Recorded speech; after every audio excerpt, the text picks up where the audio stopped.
¿Qué tal? Buenas noches, buenas tardes, buenos días. Esta es La Comuna. Bienvenidas, bienvenidos, bienvenides. Este programa, como debe ser, está dedicado a el próximo 8 de marzo, que estaremos conmemorando el Día Internacional de la Mujer que Lucha. Tenemos como invitadas a este programa a Xavier Galvez, estudiante de antropología, y a la doctora Mariana Mora, quien es profesora e investigadora en el CIESAS y pertenece a el grupo de mujeres de feminismos descoloniales. Va a ser una plática interesantísima entre mujeres, hablando de la lucha de mujeres. Quédense, esto es La Comuna.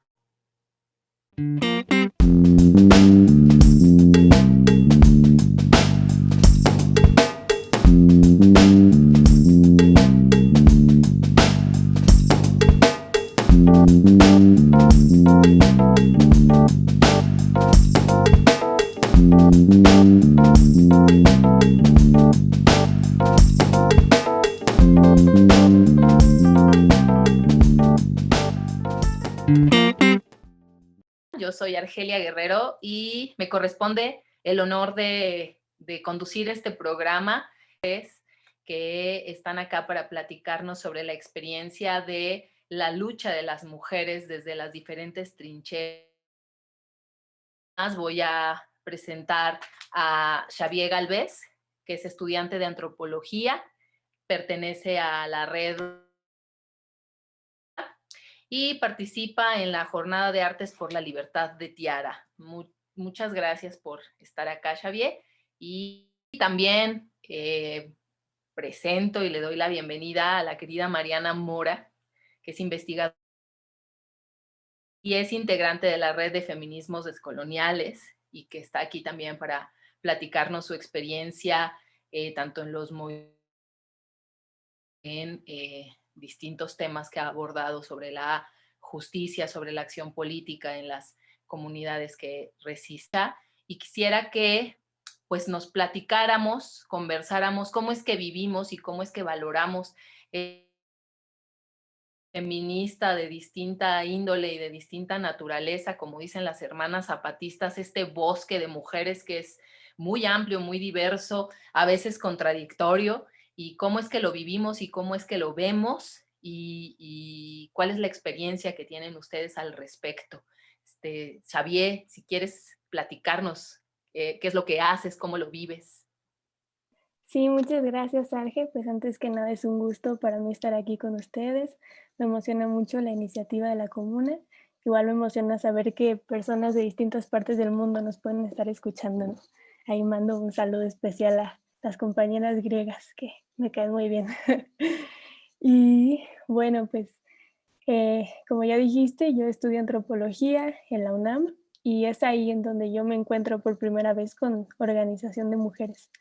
Cuando yo entré a la facultad, empezaba apenas la primera colectiva de mujeres, que es la colectiva feminista de la no Facultad de Ciencias Políticas y Sociales.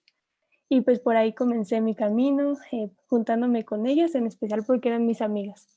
Entonces, pues ahí empieza mi camino, ¿no? Entre amigas, platicando y conversando sobre lo que estaba pasando en el mundo y cómo nos sentíamos dentro de la universidad. Y pues un parteaguas en este camino fue el feminicidio de Lesbi.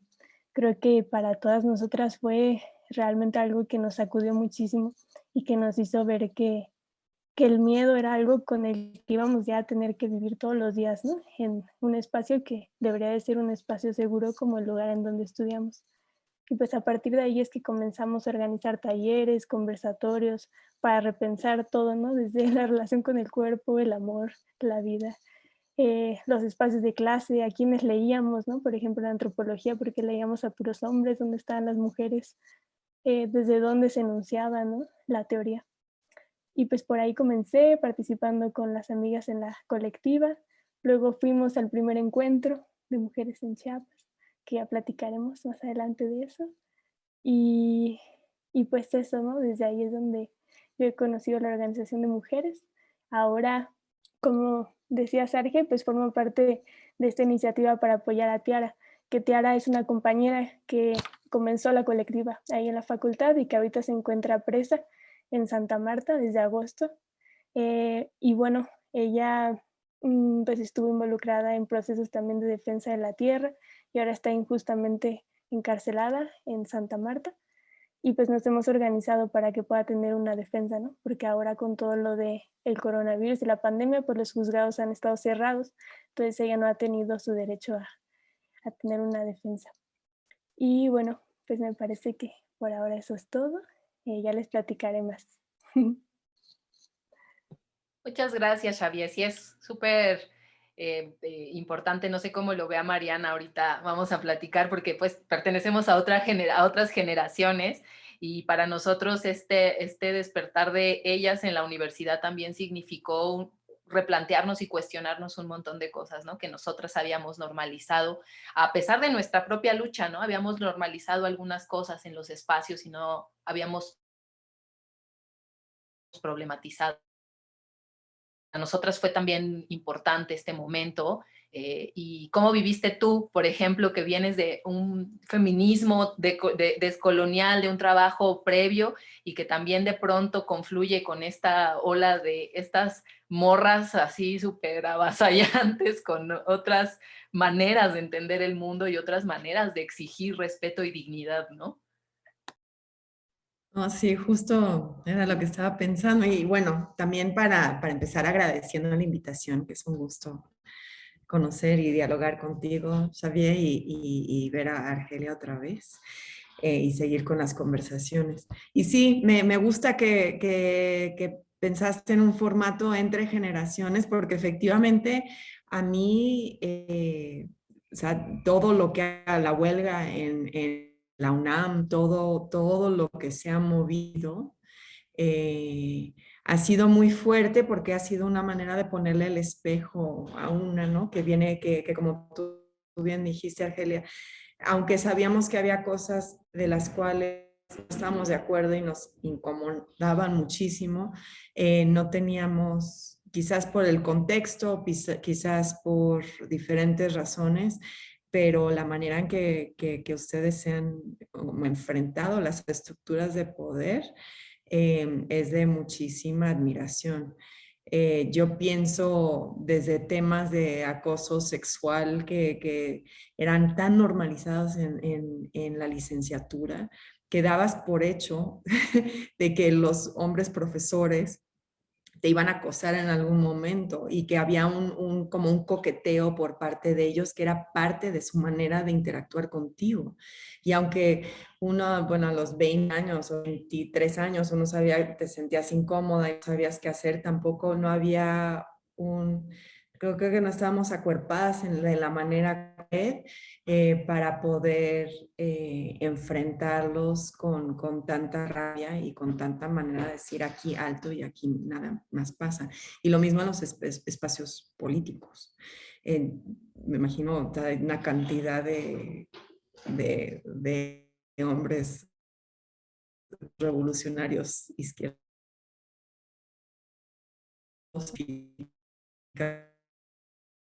era Che Guevara y así. Entonces, bueno, primero a mí se me hace, yo estoy aprendiendo mucho, escuchándolas, escuchando a través de sus acciones. También, pues el tema del feminicidio no era tan atroz, o sea, existía, pero no era de las proporciones que existe ahora, ¿no? Y eso creo que es algo que trastoca de una manera muy profunda, porque efectivamente sí es algo sobre la vida, ¿no? Y la defensa de la vida.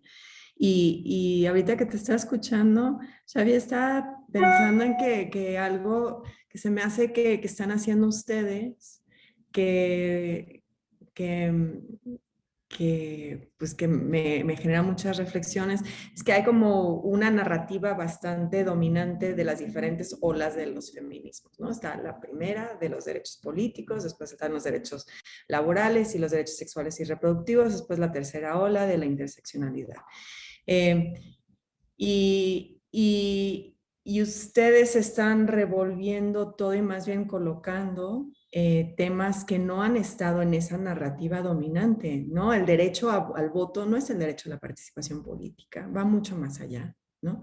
Los derechos laborales, pues sí, para las que han sido de clase media y están trabajando en su casa y exigían salir, ¿no? Pero no para las empleadas domésticas que se la pasaban trabajando, pero en la casa de alguien más, ¿no? Y esto de defender la vida a través del cuerpo de la mujer, pero como parte de un colectivo, eso no está en esa narrativa tal cual, quizás más en la llamada tercera ola de la interseccionalidad, porque el racismo histórico estructural, por esencia, es como una maquinaria de un feminicidio genocida, ¿no? Entonces ahí se me hace que están revolviendo cosas de una manera que a mí me parece fascinante y que respeto mucho. Sí, efectivamente las participaciones políticas de hoy en día, a mí lo que rescato y coincido contigo es como este ir y venir de las luchas que sirvieron, que aportaron, ¿no? Pero que sin demeritar los logros de esa resistencia, pues ahora estas morras van por más, ¿no? Es decir, queremos otras cosas, ¿no? Además de esto que reconocemos y me parece que es muy interesante y que esto que plantea Xavier también me parece interesante cuando se presenta y dice, habla sobre el colectivo en el que participa, la libertad de Tiara, que también en todos los planos, los aspectos, los ámbitos desde los que las mujeres estamos inmersas, y uno de ellos es el de la justicia, ¿no? Y ya también nos platicarás, Mariana, más adelante, pero la justicia siendo mujer, ¿no? Cómo es estar en un penal, cómo es enfrentar no solo el racismo, el racismo y el clasismo, sino además, ¿no? El enfrentar el ser mujer en una condición adversa frente a la justicia. Si quisieras compartirnos un poco más cómo reflexionan ustedes, Xavier, este tema de la justicia. Si quieres particularizar el tema de Tiara, también está pues abierto a esta reflexión para que podamos pues, seguir dialogando sobre esta condición de lucha de las mujeres y esto que tú particularmente estás tocando, que es el de la justicia. Sí, gracias. Pues miren, esto me recuerda mucho como a las primeras acciones que comenzamos a hacer como mujeres organizadas, que fueron acciones de denuncia, ¿no? Como muchas acciones de justicia hacia afuera. Comenzamos a hacer tendederos de denuncia, escraches públicos, pronunciamientos públicos también, ¿no? Para que se visibilizara la violencia de parte de los compañeros de las clases y también de los profesores. Y creo que esa fue como inicialmente una parte muy importante para nosotras, ¿no? Para saber que podíamos visibilizar eso que por tantos años había estado en silencio y de pronto tomar el espacio y decir aquí estamos y todo esto que está aquí es toda esa violencia que se vive todos los días y que se cree como normal. Entonces yo creo que eso fue como el primer paso de sentir que podíamos nosotras tomar las riendas de ese hacer justicia, ¿no? Y que no teníamos que esperar a que la universidad respondiera por nosotros, ¿no? O que el tribunal hiciera algo porque sabíamos que eso no iba a pasar.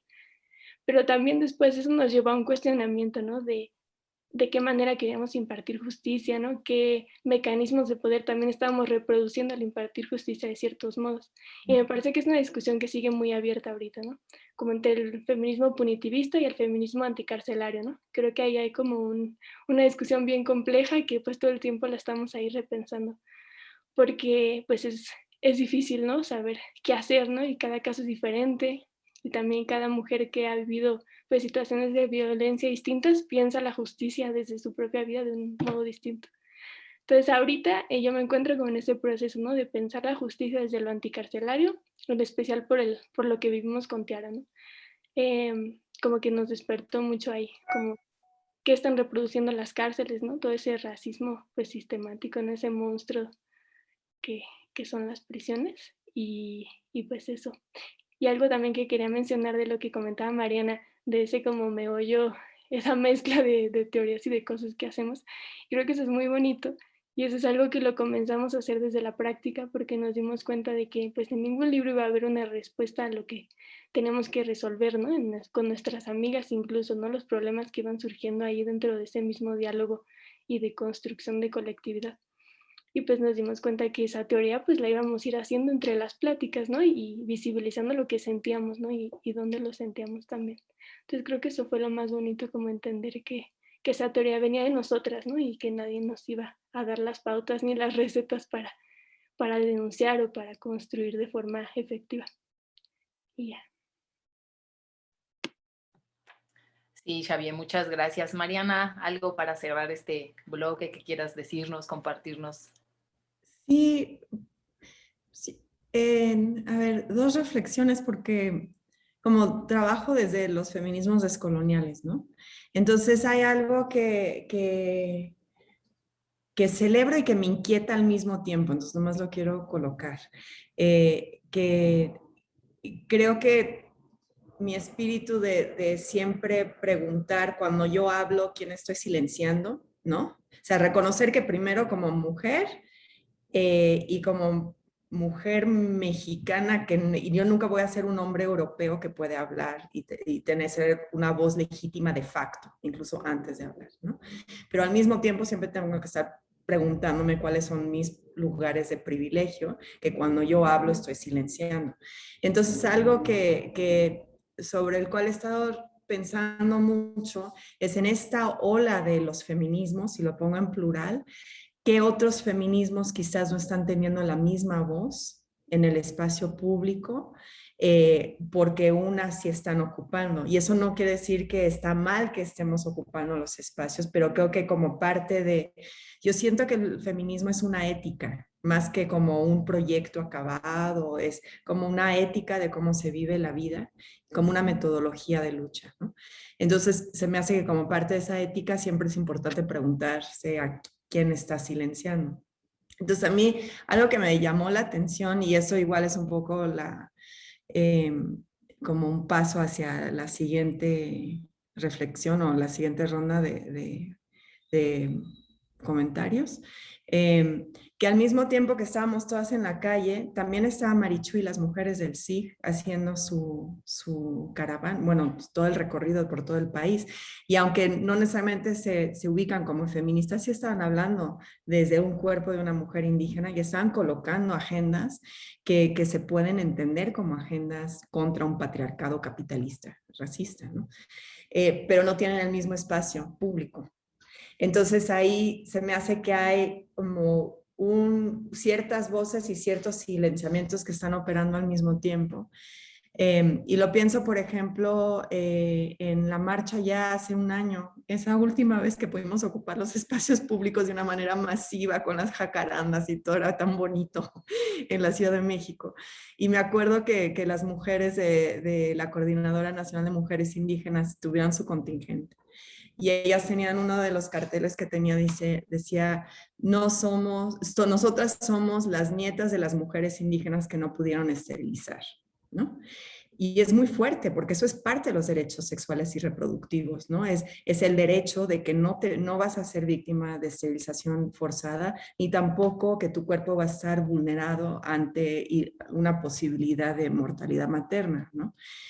Pero no tiene el mismo, como esas exigencias que son parte de los derechos sexuales y reproductivos, no tienen el mismo papel o peso que los derechos por el derecho a decidir, que es fundamental, ¿no? Y también es una reivindicación colectiva.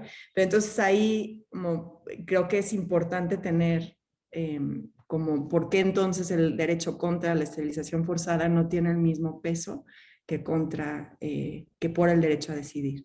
Entonces se me hace que ahí hay algo que nos toca reflexionar para ir a contracorriente de esos silencios.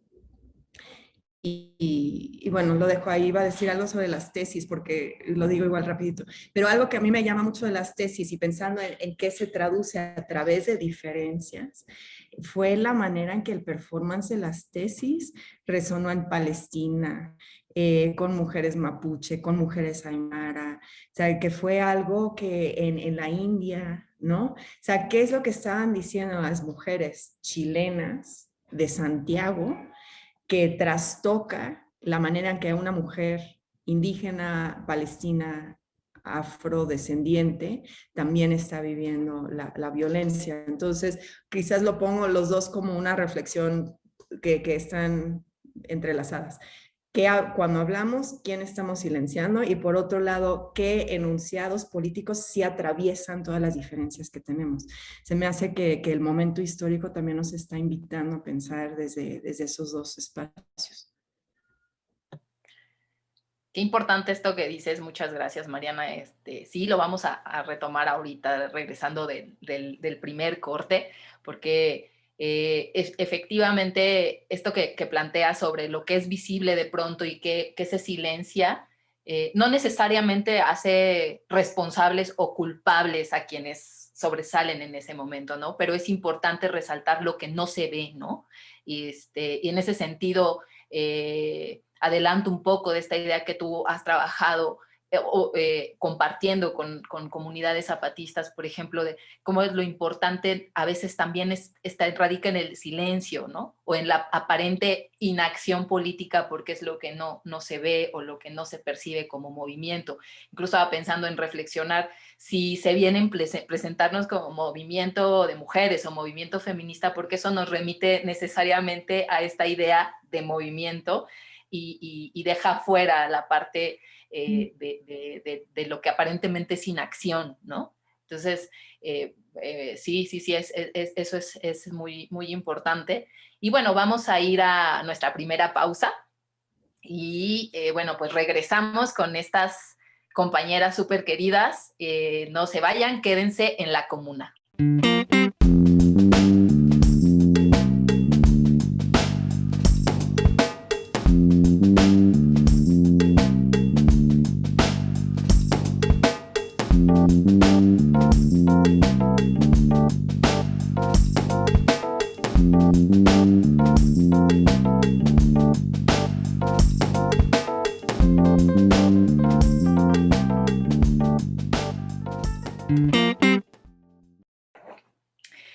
Qué bueno que están de regreso con nosotros, que siguen acá conectades, acá con La Comuna, en este programa dedicado a pensar desde el ser mujeres, desde el luchar como mujeres. Les recuerdo que tenemos el lujo de tener como invitadas a Xavier, estudiante de antropología, miembro de la RUA, y a Mariana Mora. Vamos a platicar un poco de una experiencia compartida que tenemos las tres y que compartimos con alrededor de otras 8,000 mujeres, que es los encuentros de mujeres convocados por el Ejército Zapatista de Liberación Nacional en su territorio. Una experiencia que para muchas fue un parteaguas en cómo vivir, cómo ver la lucha de las mujeres y cómo entrelazar, cómo encontrar coincidencias y cómo sanarnos en colectiva, ¿no? El primer encuentro de mujeres, a modo de introducción, les contamos a quienes nos escuchan, fue una convocatoria que en su primer momento las compañeras esperaban alrededor de 500 mujeres, que fueron las que originalmente se registraron, y después tuvieron frente a sus ojos el problema de resolver dónde meter a 8,000 mujeres y todo lo que eso llevaba, ¿no? Y fue un encuentro maravilloso en el que hubo compartición de arte, de deporte, de cultura, de foros, de discusiones, ¿no? Y del que regresamos todas muy enriquecidas de habernos encontrado en un lugar seguro, en un lugar de mujeres y para mujeres, y del que aprendimos mucho. Xavier, ¿tú fuiste al encuentro? ¿Cómo fuiste?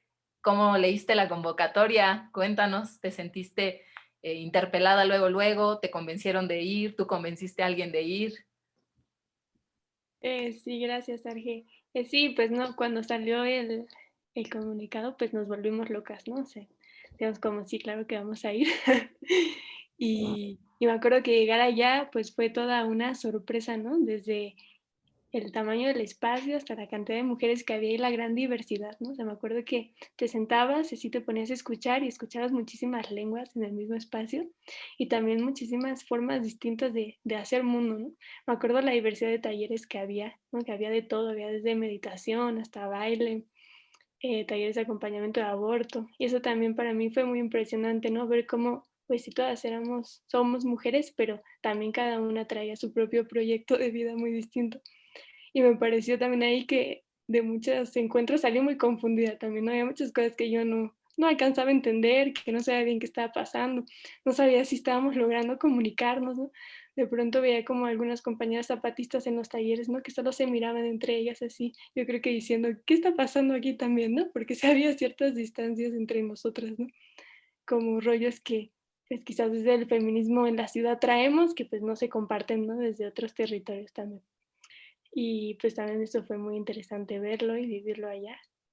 Y pues para mí fue una experiencia que me dejó con mucho asombro y también con mucha escucha, ¿no? Con lo que decía Mariana hace rato, porque me acuerdo que hubo un momento en el que a mí me tocó ver una puesta en escena de un colectivo de mujeres de Guatemala que se llama Actoras de Cambio. Y no sé si ustedes también lo vieron, que fue precioso, precioso, pero realmente yo no entendí nada de lo que se dijo, ¿no? Porque estaba creo que en maya quiché, y entonces yo no entendí nada, pero me puse a llorar, ¿no? A la mitad porque fue muy fuerte lo que se estaba comunicando a través del cuerpo y de la puesta en escena, y alrededor todas empezamos a llorar, y ese momento me pareció muy fuerte porque pues al final cada uno estaba entendiendo desde su propio mundo, de su propia experiencia, pero había algo ahí que nos estaba cruzando y que nos estaba uniendo ahí. Y pues en especial de esa obra lo que yo entendí pues fue que era también una representación del proceso de sanación, ¿no? Después de toda la represión y la violencia que se vive en Guatemala de parte de las mujeres de comunidades indígenas. Entonces, pues eso fue ahí como espacios de encuentro, de escucha, también de distancias, de confusiones y eso me llevé. Muchas gracias, Xavier. Sí, fue súper interesante, ¿no? Y también esta parte es muy enriquecedora porque era tan grande que no podemos haberlo abarcado todo y entonces siempre hay alguien que te cuenta de algo que seguro no viste, ¿no? Hay algo que compartimos, pero hay otras tantas cosas, talleres o puestas en escena o historias que no alcanzamos a ver y que cuando alguien te la cuenta enriquece tu propia experiencia. Muchas gracias, Xavier. Mariana, tú fuiste, cómo llegaste. Ahí también estuve con las 8,000 más. Pues me dio mucho, primero para mí fue muy emotivo porque trabajé muchos años ahí en el Caracol 4, entonces ahí vi a muchas compañeras que quiero mucho y que respeto mucho y que creo que han sido maestras en mi vida. Y ver a sus hijas más bien ya como de dirigentes también. Eh, y, y bueno, algo nomás les quiero compartir algo que a mí me llamó mucho la atención, que fue justo al inicio, fue el arranque del encuentro, porque estaba tratando de pensar, bueno, cómo nos están invitando a pensar lo político, ¿no? Las mujeres zapatistas de todos los caracoles. Y pensando en un poco lo que tú estabas diciendo, Argelia, cómo aún desde los feminismos tenemos integrados ciertas formas masculinizantes de pensar lo político, ¿no? Como el mismo término movimiento social, ¿no? Se supone que la acción política tiene que ser movimiento, ¿no? Y eso se puede entender como de una mirada masculina en el trasfondo, porque lo quieto no es acción política. Y pienso en como las mujeres palestinas, ellas hay algunas a través de unas acciones que le llaman Murabata, que la política es estar quietas, ¿no? Cuando tú eres parte de un territorio que ha sido ocupado, estar quieta en tu lugar es una forma profundamente política. No tiene que ver con movimiento, tiene que se quieren invadir nuestro territorio, lo quieren ocupar y aquí estamos y no nos vamos. Entonces yo tenía el lente puesto un poco tratando de escuchar a las compañeras zapatistas y qué nos estaban diciendo. Entonces algo que me llamó la atención fue fue la capitana Erika cuando empezó a hablar. Primero, para los que no estuvieron o las que no estuvieron, fue en tierras que habían sido de una finca que tomaron los zapatistas en el 94, y ya lo empezaron a usar la tierra en el 96. Y llegaron mujeres de todos los caracoles, de todo el territorio zapatista, y ellas se encargaron de absolutamente todo. Entonces todos sus compañeros están en la retaguardia, preparando el frijol y manejando los camiones para trasladar el agua y todas las cosas que necesitaban, y las mujeres estaban encargadas del sistema eléctrico, del micrófono, de resolver temas de luz, de la comida, de las letrinas, de todo.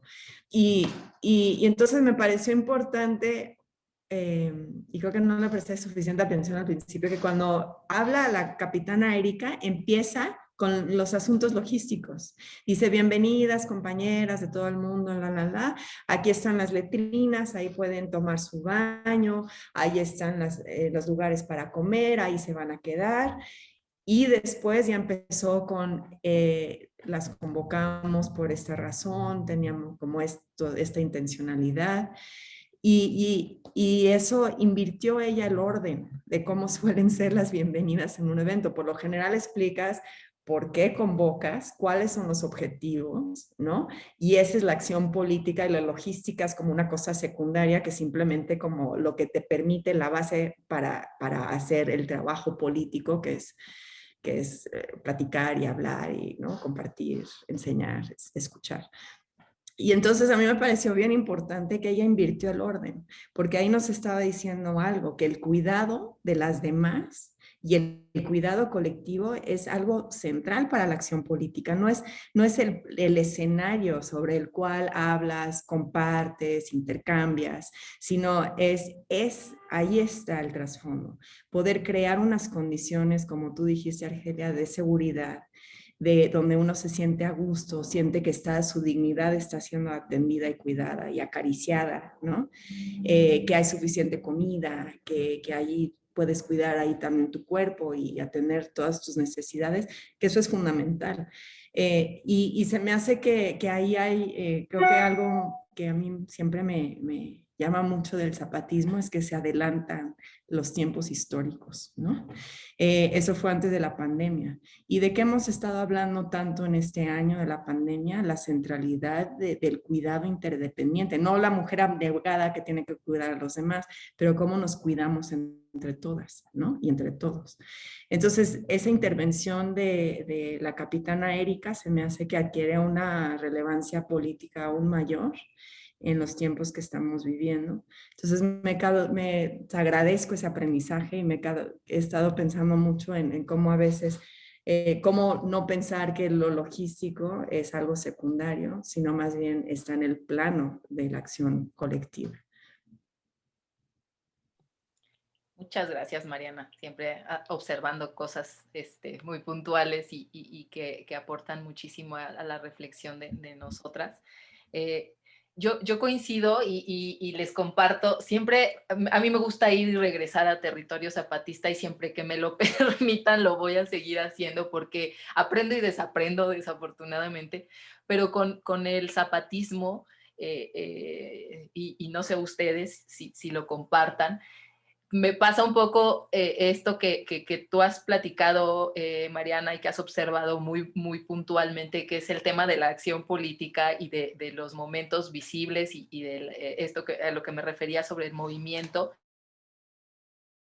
Esto es muy zapatistas, por ejemplo, en ese encuentro una noche que sutilmente desaparecieron todas las compas zapatistas, ¿no? Y nosotras en esta dinámica un poco también aquelárrica de fiesta y de, ¿no?, compartición y encuentro ¿no?, y esta felicidad y esta euforia, no observamos del todo, y nos sorprendieron con una ceremonia bellísima y emotiva y muy simbólica, que es el de haber prendido las luces que nos compartieron, y que hasta quiero llorar. Y que hoy en día es lo que tenemos, ¿no? Esa luz que nos regalaron ese día. Pero fuera de eso, ese momento mágico, que uno siempre observa, pero que con las compañeras lo relevante es cómo llegaron ahí, o sea, qué hay detrás de toda de este momento performático que permite que se organicen de esta manera, ¿no? Que en silencio, sin hacer mayor aspaviento más que de pronto en un llamado ahí, y haya una organización perfecta, una formación perfectamente atendible, organizada, en tiempo, en forma, que permite que lleguen a hacer lo que han hecho, ¿no? También no sé si tuvieron la oportunidad de ver la recién acción que hicieron para recordar a nuestro compañero Samir, con la sana distancia, con todas estas cosas, y que uno ve en ese momento, que es el momento, ¿no? Pero que todo lo que conlleva detrás es lo que no siempre estamos acostumbrados a observar, y que es algo que yo siempre agradezco mucho del zapatismo, porque me enseñan a atender esas minucias, a ver lo que parece no importante, ¿no? Pero qué es lo que construye el momento, ¿no? Lo que construye el verdadero momento, y qué es todo lo que hay detrás y todo el trabajo que hay detrás, incluso las compañeras que no estuvieron dentro del encuentro porque están en las comunidades procesando la comida, cosechando, limpiando, etcétera, ¿no? Atendiendo las cooperativas que se quedaron en algún momento, cuidando a los pichitos de algunas, etcétera, ¿no? O sea, todo lo que hay detrás, y que el zapatismo le da una relevancia central, y que en gestos como este que platicas, Mariana, de decir lo logístico importa, porque no solamente por subvertir en el mero ánimo de subvertir, sino porque importa, porque conlleva un montón de cosas y de procesos y de acciones políticas que tienen dimensiones que no siempre se entienden o se miran, ¿no? Y que siempre que voy allá regreso como con esta perspectiva, ¿no? Y luego otra vez entro hacia la vorágine de la ciudad y ¿no? Y otra vez ya. Y por eso agradezco mucho volver, ¿no? Porque es así como, ya desaprendí y ahí voy de nuevo, ¿no? Y ahí vas otra vez a la ciudad, a todo lo demás y lo rápido, y que también tiene su encanto, pero que siempre agradezco regresar a eso. Y no sé, si para ustedes ha sido significativo, relevante, porque Mariana y yo pertenecemos a una generación que, bien que mal, vimos el zapatismo nacer y lo hemos visto cambiar, ¿no? Es decir, y no es el mismo. Yo no sé cómo ustedes lo percibieron, cómo esto que me cuentas saltaron de la emoción. ¿Qué es para ustedes el zapatismo hoy en día? ¿Qué les dice cuando ven a una mujer zapatista? ¿Qué les representa? ¿Qué les simboliza, interpela a Ramona? No sé, me encantaría escuchar, y no sé si a Mariana también, esto que para nosotras es una parte de nuestra historia y que ustedes la construyen desde otra manera de conocerlo. Sí, gracias. Sí, ahorita estaba pensando que, claro, es que yo nací en el 98, ¿no? Entonces, sí. Y sí, me llama mucho la atención lo que decías, Mariana. No sé, como esas cosas que tú notaste. No sé, me gusta mucho escucharte porque digo, claro, ¿no? En ese momento había cosas que yo no estaba viendo ahí, ¿no? Como que era muchísima información, era la primera vez que iba a territorio zapatista. Entonces, pues más bien estaba así como en un gran asombro, ¿no? Intentando procesar todo lo que estaba sintiendo. Y pues para nosotras también fue una gran enseñanza de logística, y fue muy impresionante, ¿no? Cuando nosotras vimos la magnitud de un evento que se puede lograr, nos sacudió muchísimo, ¿no? Y nos hizo ver que teníamos que esforzarnos más, ¿no? Para nuestra organización, que teníamos que pensar más en nuestras estrategias y no conformarnos con lo que estábamos logrando, ¿no? Que si bien era algo, pues no tenía nada que ver, ¿no? Con lo que estaban logrando. Entonces dijimos, no, pues tenemos que aprovechar, ¿no? Los recursos que tenemos ahí en la universidad para hacer más, ¿no? Y lograr más cosas. Y de hecho, pues después del encuentro de mujeres fue cuando se hace el primer paro de mujeres en la Facultad de Ciencias Políticas, unos días después de que llegamos. Entonces sí fue algo que nos impactó mucho, ¿no? Y que llegamos todas como con una lista de cosas, ¿no? Que queríamos hacer. Entonces creo que sí, esa imagen de las velas, ¿no? De la esperanza, de la luz, nos la trajimos, y también de un ejemplo de cómo se pueden hacer las cosas, ¿no? Y cómo sí las cosas pueden funcionar y llevar a muchísimos encuentros, ¿no? En este caso, pues a nivel internacional. Y pues para mí en lo personal, pues el zapatismo, pues sí ha sido un ejemplo de lucha que me ha generado siempre mucha esperanza, ¿no? Como un referente. Y también para pensar las luchas más allá del feminismo como desde el Estado o desde las ONGs, ¿no? O sea, cómo hay otras luchas que no se tienen que nombrar feministas. Es algo que a mí en lo personal desde el principio como me transformó mucho, fue un mundo en donde quepan muchos mundos, ¿no? O sea, que como la implicación tan profunda, ¿no? Que tiene eso, porque creo que de pronto desde un feminismo hegemónico se piensa como en que solo hay una solución, ¿no? Hacia el problema del patriarcado. Y esta es la receta y que todas la tenemos que seguir. Y si no la seguimos bien, entonces canceladas, ¿no? Nos quitan nuestro carnet feminista. Y creo que el zapatismo nos enseña que no va por ahí la cosa, ¿no? O sea, primero no hay solo un mundo, hay muchos, y no hay una sola manera de luchar, hay muchísimas, ¿no? Y la creatividad ahí es muy importante, cómo inventamos esas otras formas para desde donde estemos empezar a crear esos espacios de creatividad y de invención también.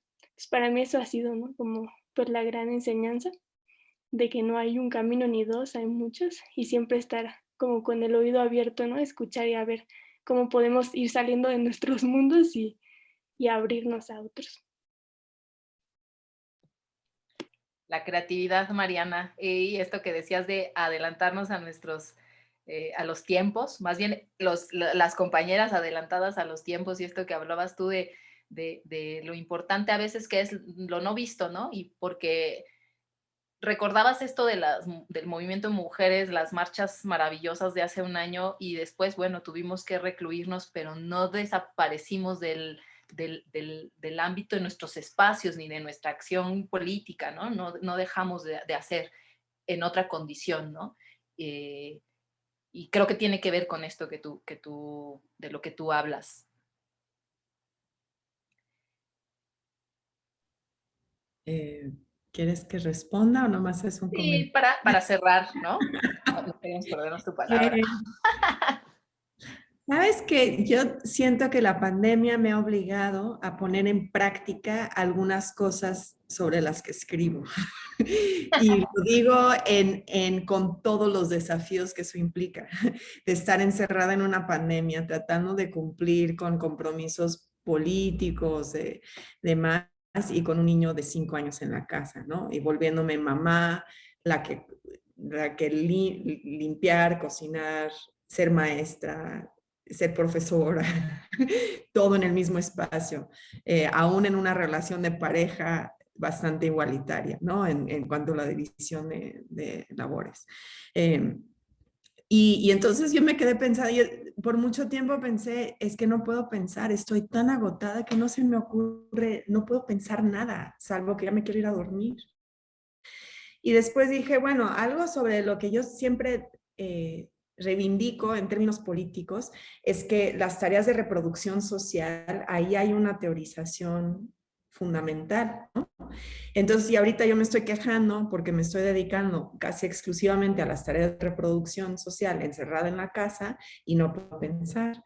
Entonces dije, no, a ver, voy a tomar esto como un ejercicio propio y ver qué es lo que está sucediendo o sea, no es, si yo estoy también diciendo que como feminista no es que pienso desarraigada de mi cuerpo, sino que pienso desde el cuerpo, entonces, ¿qué es lo que se me está ocurriendo? Mientras mi cuerpo está sosteniendo literalmente todo lo que tenemos que hacer para vivir y sobrevivir la pandemia. Entonces me relajé un poquito y no es que tenga respuestas ni nada, pero sí fue una manera de entonces de repente a lo largo del día decir, a ver, ¿qué es lo que me está diciendo mi cuerpo? ¿Qué estoy aprendiendo de esto? ¿Y qué tiene que ver no para este espacio inmediato su departamento, sino para cosas que quiero hacer a futuro, ¿no? Entonces eran como pequeños momentos de pausa y simplemente como preguntarle a mi cuerpo y a mis emociones y a partir de ahí ir escribiendo, no sé qué va a salir, pero se me hace que ahí hay un conocimiento encarnado, literal, de estar quieta y encerrada, que yo espero que nos va a servir de mucho más adelante. Muchas gracias, Mariana. Pues vamos a ir a un corte para regresar a nuestro bloque final el que platicaremos un poco más sobre la obra de Mariana. Y me gustaría dejar sobre la mesa antes de irnos al corte y para regresar, esta idea que tú retomas en tu libro, Mariana, sobre vivir versus producir, ¿no? Y que tiene que ver con vivir con dignidad, ¿no? Y que a veces la dinámica de producir nos pone nos sumerge en no entender qué es exactamente vivir con dignidad, ¿no? Y que la pandemia creo que también nos lo ha puesto muy, muy drásticamente. Entonces, entre otras cosas que quisiéramos platicar contigo de tu libro después del siguiente corte. No se vayan, quédense con La Comuna. Estamos con Xavier y Mariana platicando.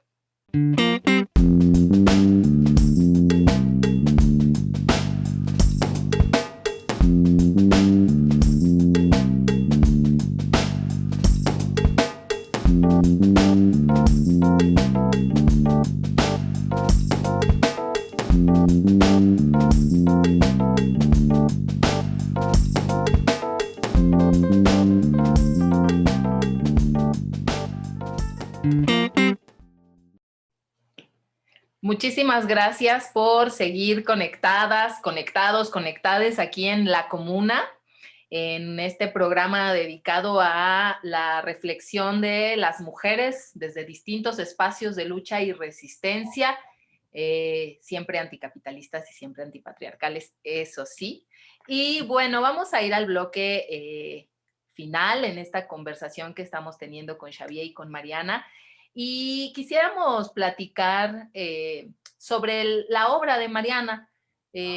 Rápido platicamos, les contamos que Mariana vivió mucho rato trabajando en Caracol Morelia, como decías, hace rato, y con comunidades para hacer un trabajo bien bonito, bien interesante, que es política Kuxlejal, y este concepto de vida existencia que hoy más que nunca nos parece importantísimo platicarlo porque es una aportación de compartes, que tú, digamos, haces llegar a otros espacios, incluidos los académicos, que tiene que ver con la vida digna, la existencia digna, pero ligada siempre a el resto, no solo a la vida humana, sino al resto del territorio, ¿no? Y es una política de las comunidades que apuesta por la vida y que tiene mucho trabajo detrás y que se contrapone a pues una política de muerte que, como por ejemplo nos platicaba Xavier al principio, que es lo que la evocó a movilizarse con otras mujeres, que ve en su rostro más cruel, me parece, la violencia contra las mujeres y en particular el feminicidio, pero no solo, ¿no? Entonces esta política de muerte, cómo se ve confrontada por los pueblos y comunidades de zapatistas con esta idea y este concepto de la política Kuxlejal.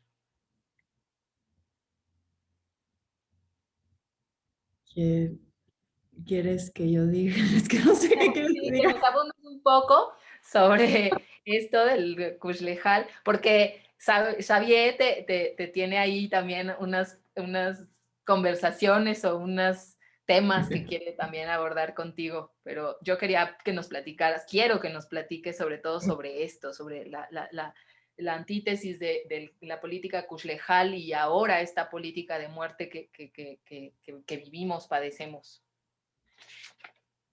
Sí, claro, es que creo que también es otra cosa que tiene mucha relevancia ahora, ¿no? Pues sí, pensar que la acción política no es una cosa que está fuera del cuerpo, sino está en el cuerpo, ¿no? Y que creo que va mucho más allá de lo personal, es político, como algo que es como una bandera del feminismo. Y que es que un acto político que es inherentemente colectivo, implica asegurar las condiciones para una existencia en colectivo, ¿no? Y eso no es solamente de los humanos, sino es en relación al entorno no humano, a lo natural e incluso a lo espiritual y de la agencia de los que ya no viven o todavía no existen, ¿no? O sea, ¿cómo aseguramos esas condiciones de una existencia en colectivo eh, que honra el pasado y que honra las vidas que están por venir, ¿no? Eh, y, y, y, bueno, y pienso, ¿quién está mostrando esa acción? Donde no que hay un lugar donde mi acción política está en la calle y después regreso a mi vida, ¿no?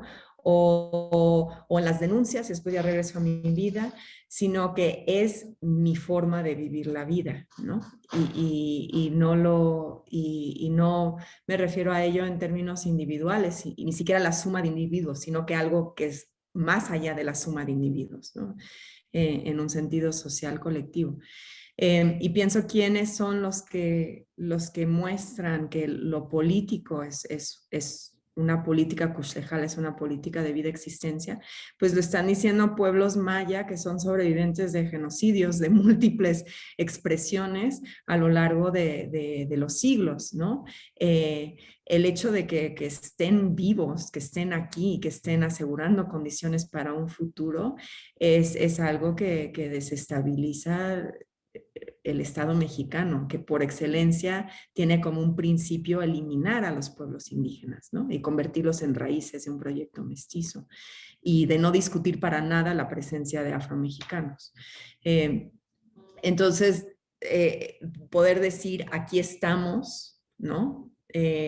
Y además aquí estamos y hemos recuperado la tierra, o sea, donde estuvimos ahí en el encuentro de mujeres, fueron tierra de fincas de ganadería durante décadas, la tierra ya no daba, era una tierra que estaba llena de garrapatas y ya no podía sembrar nada, pero fue literalmente inyectarle vida de nuevo a esa tierra, ¿no? Recuperar los bosques y crear esas posibilidades de existencia. Entonces, para mí la autonomía es eso, es crear esas condiciones. Creo que las feministas marxistas lo dirían como las condiciones de reproducción social, ¿no? Y yo creo que el política kushejal va un poco más allá de eso. Primero porque no están hablando de la separación entre lo público y lo privado, como sería un Estado liberal, ¿no? En el pensamiento liberal, sino que están hablando de otra cosa. Pero para mí eso fue una gran enseñanza de cómo pensar lo político desde esos términos. Entonces, por eso ahí el libro tiene ese título. Sí, para darle paso a Xavier con las reflexiones que tiene respecto a tu obra, esto que dices sobre el corazón de la autonomía, pensaba, me hiciste recordar la experiencia de la escuelita zapatista y este tema de la construcción de comunidad y la recuperación de la confianza, ¿no? A partir aunque no sepamos, aprendemos uno del otro y construimos, ¿no? Y recuperamos una confianza que ha sido atacada, digamos, sometida durante larguísimo tiempo y bajo distintos nombres, políticas educativas, políticas de salud, discursos, narrativas, lenguaje, ¿no? O sea, una serie de acciones para, en la mayor de sus expresiones, bueno, acabar con una comunidad, acabar con una identidad, pero también hacer perder la confianza de la posibilidad de este potencial político de acción, de ejecución, de hacerse cargo de su comunidad, de su entorno, de su territorio, ¿no? En el extenso sentido de la palabra, pensando en el territorio no solo como el piso, no solo como el suelo, sino como todo lo que lo abarca, ¿no? Y esta recuperación que han hecho las compañeras y los compañeros zapatistas. Es, como bien dices, me gusta mucho esa metáfora que también utilizas, que es el del corazón de la autonomía, ¿no? En eso radica, y me parece que es una pulsación muy potente, ¿no? Esta aportación que tiene que ver con la recuperación de la confianza, porque incluso quienes nos asumimos desde el mestizaje también la tenemos en algún momento acallada y socavada, y hemos tenido que pasar un proceso de recuperación de esa confianza, de sabernos agentes de nuestras propias historias y de nuestros propios entornos y nuestros propios territorios, ¿no? Entonces, muchas gracias, Mariana, por la aportación, por la reflexión. Y Xavier, ¿querías hacer pregunta reflexión Gracias. a Mariana, a su obra? Sí, Mariana, pues yo me quedé pensando mucho, pues como estudio antropología, en ese proceso de creación, ¿no? De ese libro. O sea, cómo es que tú te enfrentaste como a esta tarea de hacer de la antropología una disciplina que no sea colonial y que trascienda, ¿no? Esas relaciones. Eso me interesa mucho y me gustaría saber de tu parte qué implicó para ti, ¿no? Como mujer, como persona sintiente, crear esas alianzas para poder como crear este libro.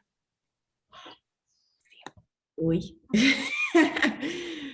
Pues, pues yo creo que en primer lugar la confianza, lo que está diciendo Argelia, es que es fuerte. Cuando no te enseñan que tú eres una voz que tiene algo que puedes decir, ¿no? Eh, o sea, yo como cuando iba a escribir un libro nunca me lo imaginé, para empezar, ¿no? Y, y, y cuestionándome en todo el proceso. Pero bueno, creo que para mí fue un ejercicio de humildad muy bonito, ¿no? Que creo que va a contracorriente de lo que te enseña la academia, que es la arrogancia de hablar, ¿no? Y de que, bueno, yo estuve 10 o 15 años en este lugar, yo ya sé todo, entonces ya nomás lo tengo que escribir y además todo el mundo me tiene que escuchar porque aquí tengo mis credenciales, ¿no? Y para mí fue otra cosa, fue un ejercicio de humildad de leer las entrevistas y volverlas a leer, de dejarme ahí como escuchando y escuchando y reescuchando y dudando de mí misma. Y después cuando yo estaba escribiendo, yo iba al Caracol porque todavía se podía, y hablaba mucho sobre todo con la Comisión de Educación. En la última parte les preguntaba sobre la época de las fincas y si tenía sentido lo que yo estaba diciendo.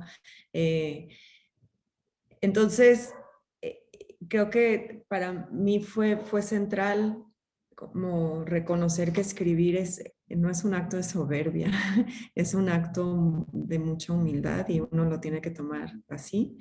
Eh, y de cuestionarme. Entonces ahí también, o sea, yo me ¿no? No quién soy yo, Mariana Mora, sino lo que represento en comunidades mayas celtales cuando soy una mujer mestiza en la Ciudad de México. ¿Qué tipo de nichos sociales ocupa alguien como yo, que puede generar ciertos silencios y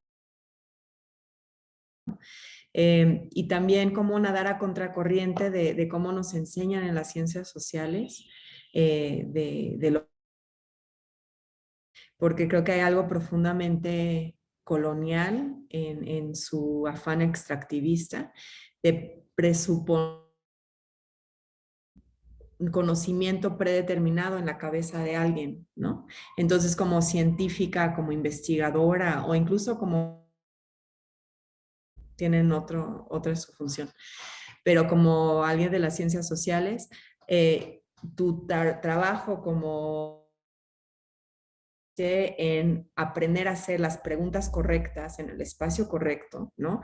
Para que la gente con la que estás trabajando, ellos ya tienen en su cabeza, ¿no? Entonces lo tienes que extraer y lo conviertes en conocimiento. Pero es otra manera de pensar la investigación de la forma en que preguntas, ¿no? Produce el conocimiento, ¿no? Que ahí, en un espacio como puede ser nadie sale de ese espacio entendiéndose en tiempo-espacio de la misma manera. Hay algo que se trastoca, ¿no? En este caso de entrevistas colectivas intergeneracionales, entonces había mujeres que han nacido después del levantamiento y había mujeres de 60, 70 años. Y no es que no conocían sus historias, ¿no? Y sobre todo la época de las fincas, pero el espacio hacía que todas entendieran su lucha de una manera ligeramente distinta y que el espacio de la entrevista colectiva abonaba a una narrativa en conjunto. Entonces la investigación no está tratando de extraer el conocimiento predeterminado o preexistente, sino más bien está produciendo conocimiento sobre el cual está produciendo conocimiento sobre la lucha al mismo tiempo que estás analizando, reflexionando sobre la lucha. Y creo que ahí es una cuestión que parece netamente de método, metodología, pero más bien tiene que ver con algo de estructuras de poder muy profundas. Y que fue algo que ellas y ellos colocaron en el espacio de la investigación, no fue algo que a mí se me ocurrió, sino fue su manera de convertir la investigación en otra cosa. Entonces, a mí me parece que ahí hay una lección muy relevante sobre cómo cualquier actividad somos la vanguardia o la persona que facilita, ya sabe hacia dónde va a facilitar o dirigir, ¿no? En un taller de educación popular, o, sino más bien cómo estamos creando ese conocimiento en ese espacio que nos va a permitir imaginar otras formas de actuar de manera, ya cuando salgas de ese entorno. Entonces, para mí fueron aprendizajes muy importantes como en el proceso mismo del libro. Muchísimas gracias, Mariana. Sí, no está de más recomendar la lectura de tu trabajo, porque efectivamente es súper enriquecedor eso que tú recoges ahí, ¿no? O sea, más que otra cosa, y que tuviste la experiencia y el tino de poder hacernos llegar de la manera más fiel que estuvo en tus posibilidades y más honesta, y que es un trabajo que se agradece, ¿no? Hoy en día que la academia tiene tantos cuestionamientos al respecto, ¿no? Te agradecemos mucho estar acá con nosotras, acompañándonos, tomarte tu tiempo para venir y platicarnos al respecto. Quisiera también contarles, invitarlas, porque el próximo fin de semana, este sábado y este domingo, 6 y 7, vamos a tener encuentro con las compañeras del CNI. Y hablando de los encuentros, no tuvimos oportunidad mucho de hablar también de los encuentros que el propio Congreso Nacional Indígena, sus mujeres han organizado, también a raíz de la experiencia de las compañeras zapatistas y los matices que ha tenido. Y bueno, ahora lo van a realizar. Pueden ver la convocatoria en la página del Congreso Nacional Indígena, con algunas mesas de trabajo, algunas participaciones de compañeras artistas, para seguir reflexionando con las compañeras, ¿no? que están también en esto que planteaba al inicio de la conversación Mariana, ¿no? Que mientras también había algunas como grandes momentos de las mujeres en acción en los espacios políticos, algunas de ellas estaban también en algunos otros espacios políticos muy, muy vistosos, pero también construyendo y tejiendo, ¿no? Muy por debajo, fino, en sus comunidades, tejiendo redes entre las distintas comunidades indígenas. Y entonces, pues es también muy importante el rol que tienen los encuentros de mujeres del Congreso Nacional Indígena para quienes nos identificamos con esta manera de defender la vida, ¿no? de entender la lucha por la vida con justicia y dignidad, ¿no? Y todo lo que esto implica que nos enriqueció y aportó Mariana.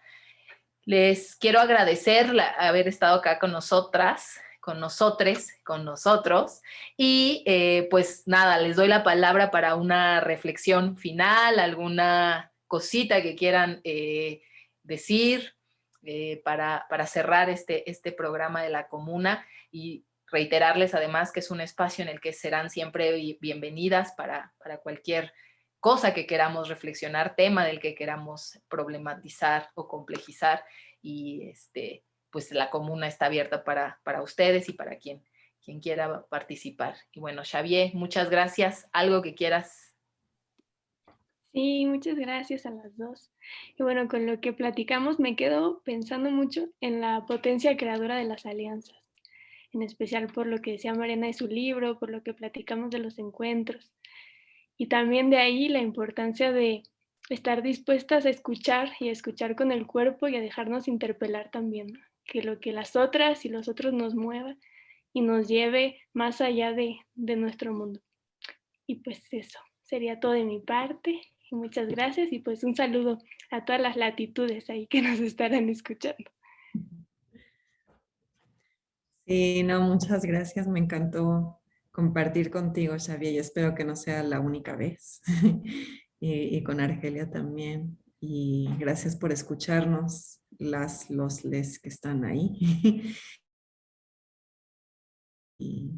Y sí, y me quedo pensando en también el contagio de estas alianzas, lo que estabas diciendo, Xavier, que cómo después del encuentro pues se animaron a hacer tantas cosas, como la posibilidad también es contagiosa, ¿no? Y lo que ustedes hicieron después del encuentro con el paro y todas las otras acciones, creo que es un reflejo, y no es que es una receta que se replica, sino que es como un contagio que después ya se aterriza de otra manera en lo que es relevante para una. Y eso se me hizo bien bonito. Muchas gracias. Muchas gracias a las dos, y bueno, pues seguimos, nos vemos en las calles, en las casas, en las plataformas, donde sea, pero accionando siempre desde nuestras distintas trincheras, desde nuestros distintos modos de ser mujeres que luchan. Las abrazo con mucho cariño y con mucho gusto de verlas y escucharlas, y ojalá nos veamos muy pronto, y ojalá este abrazo sea físico también muy, muy pronto. Les mando un abrazo y un beso bien grande. Gracias a todos los que nos escuchan, las que nos escuchan. Muchísimas gracias por habernos acompañado en este programa especial de Mujeres que Luchan en la Comuna. Síganos en nuestras redes sociales, estamos en Facebook, Twitter, Instagram, y tendremos programas de formación, reflexión, difusión de las distintas luchas y resistencias que hay en México y en el mundo. No se pierdan nuestro siguiente programa. Este es un programa de conducción colectiva, entonces les esperamos, las esperamos, los esperamos dentro de 15 días en la comuna. Muchas gracias, buenas noches, buenas tardes, buenos días.